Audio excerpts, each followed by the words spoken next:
movie junkie for life here, and let's talk about 50 Shades Freed, directed by James Foley, who also did the last film, 50 Shades Darker. Wouldn't that just be black? Anyway, 50 Shades Darker, and Jamie Dornan and Dakota Johnson are back as Anastasia Steele and Christian Grey, who are now married. It picks up right where the last one left off. They're married, they're off on their honeymoon, they're enjoying their life, but of course they have to overcome hiccups such as somebody may or may not want them dead, and the fact that Anastasia is pregnant. And I'm not giving away anything because they did it in the trailer, which pissed me off. Or do I care? I don't know. Anyway, I hear trailers that give away too much, but anyway, 50 Shades Freed. Now, what can I say about this series that hasn't already been said? I mean, if you're a fan of this series, nothing anybody says, nothing I say, nothing any other reviewer says is gonna make a difference. You enjoy it, and that's good. Good on you. Own that shit, right? If you don't and you think it's rubbish, you're still gonna think it's rubbish. So where do I stand? Well, I've always tried to be fair with these films, the 50 Shades movies.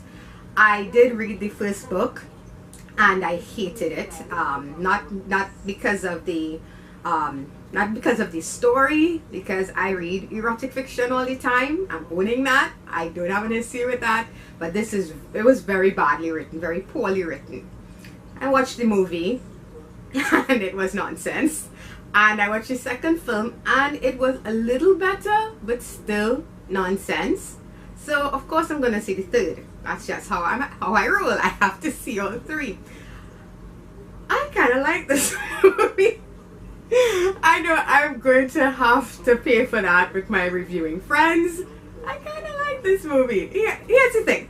From what I understand, Stephenie Meyers, the author of the book, she had a lot more control here in the sense of what went on screen. And this one is a lot more true to the book. I just skimmed the second book. I skimmed the third, so I didn't really have all the details. But from what I understand, this one is a lot more faithful. And if you're a fan of these books, then I think you're going to be happy with what you see. Does it make for a good movie? Not really. What I give these movies props for is a couple of things.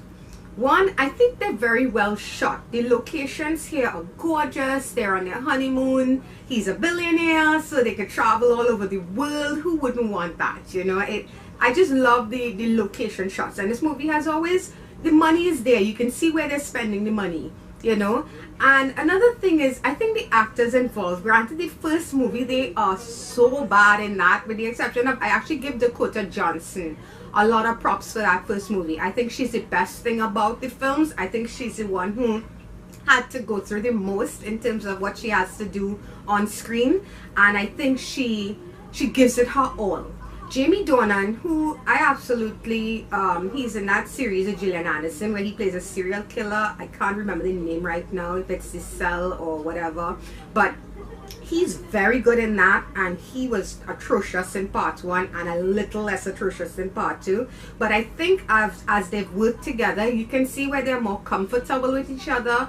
And they're just kind of like, you know what, to hell with it, let's go for it. And they take this material that is not that good. This is Lifetime movie nonsense, and they do their best with it. They know this material isn't any good, you know, but they signed up for it.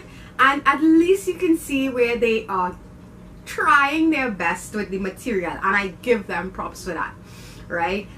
So that's where they take what is basically characters that in any other setting would be just no, and they make them bearable for me. You know, is this like I said, is the story any good? It's very schmaltzy, it's very overly dramatic. Everything is either a 1 or a 10 in terms of emotional spectrum, you know. And would these two people actually make it in real life? I highly doubt that. I mean, who goes into a marriage with somebody and not know if whether or not they want children or not? Don't you think that's a really big thing that you should maybe discuss prior to getting hitched? But whatever.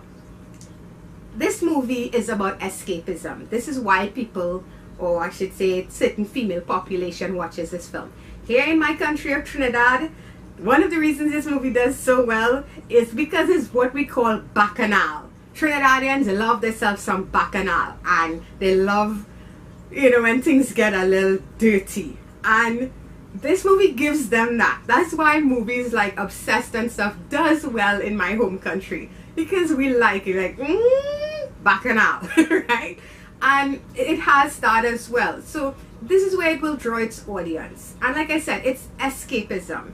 The reason erotic novels have been selling through the roof on Amazon is because who wouldn't want to be swept off their feet by an alpha male who has a shit ton of money and not have to worry about anything for the rest of their life? It's a fantasy. So when you're wondering, how come this movie keeps making millions and millions of dollars? How is this franchise so successful? There's your answer.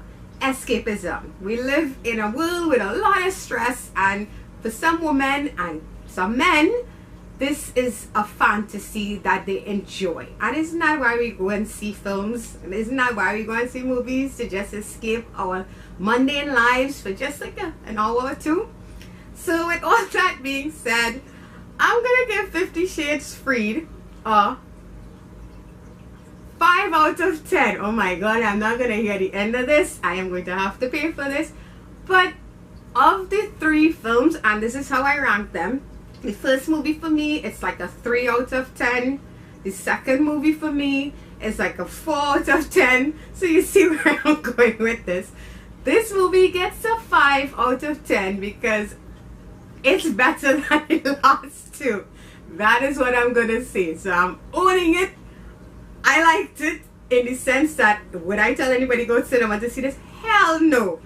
Watch it at home, right? It's like a trashy novel that you read and enjoy and then forget about. 50 Shades Freed.